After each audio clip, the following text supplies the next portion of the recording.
So, a very good morning, everyone. We are pleased to welcome all of you to today's session of our Leadership Talk series, organized by iLEAD Corporate Club.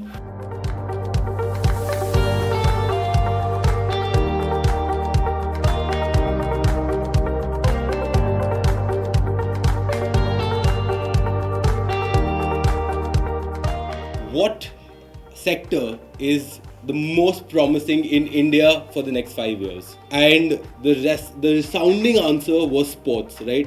After the pandemic, everyone was more health aware. The government was taking bold steps in sports. Internationally, sports was being more covered by all channels, and there was more money flowing into the sector. So, what one of my professors at Ahmedabad taught me was that, Sumit, if you are even a mediocre, and hopefully you'll be better than a mediocre person, if you're even mediocre in an industry which is supposed to be doing very, very well, then you will end up much better than if you are the best person in a dying industry, because then you'll just be a survivor. So that was the thought process which I had in mind before taking up sports management as my full-time career.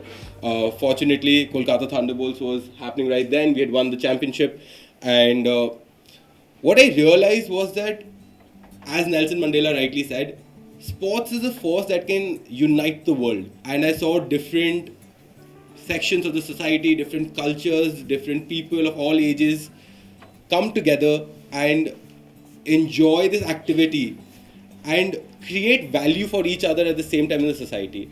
That's what got me motivated, that look, there is a way of creating this entire platform and then channelizing it and monetizing it as well for the corporates, and then creating this self-sustainable ecosystem. That's what my core area of focus is at Kolkata Thunderbolts as well. Other than the daily operations of the company, I focus on creating self-sustaining business models. We've created a couple of IPs this year so far in the form of Thunderbolts Cup, Thunderbolts Academies, and so on and so forth. Mere hardworking is not enough. Passion, you should be passionate about it. If hardworking would have paid alone, the workers in the mill, they would have been the owners of the mill. It's a passion, it's a vision, and the passion, vision comes with education. There's a vast difference.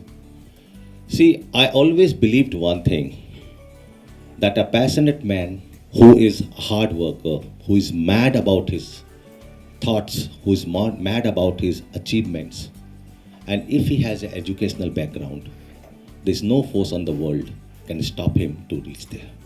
It's just a matter of time. Firmly believe that on a daily basis, one has to upgrade themselves for their better version. So am I doing. What is a better situation when you have a good manager or a bad manager? Most of you will feel that a good manager is what is needed. What if I ask you a bad manager or a no manager? What will be your reply? Those who feel no manager is better than bad manager, this is absolutely perfect. Bad manager is anytime better than no manager. Because it has been experienced many times that when a manager who is not good at his work, who is not the best, if he has suddenly died, everything in the company comes to standstill. There's no person who can take a decision. And then everybody becomes master of their work.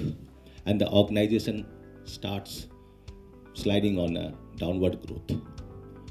So I'm very glad that you guys understand the difference. I normally believe that if 2 decisions taken by you out of 10 are correct, you are a very good decision maker. Take my words. You are a very good decision maker. So do not get scared, afraid in making decisions, because decision making is a continuous process. If you make a wrong decision, it's like express highway. So you miss one cut, 3 kilometers down, you have another cut, and you can rectify your decisions. But if you stop taking a decision, everything will come to standstill, and one day you will realize that you were the cause, you were the only cause for that standstill in the company. So if you read the study of any book, no business has ever closed for a bad decision. most of the business have been shut down because of indecisiveness. So I request all of you, tomorrow you are going to be the leaders, you are going to industry. Please, I do not mean that just take have a decision. Okay, you are backed by education, you are backed by your calculations, you are backed by your experiences, and you have got a full group of friends who are equally educated like you, who can help you out in your decision making process. It's a continuous process, and always remember, whenever you have to take a decision, it's like an express highway, and you can always take a U-turn wherever you feel the decision has gone wrong. That's very important. Do what you want to do today, because that's very important. Because otherwise, tomorrow you'll have a regret.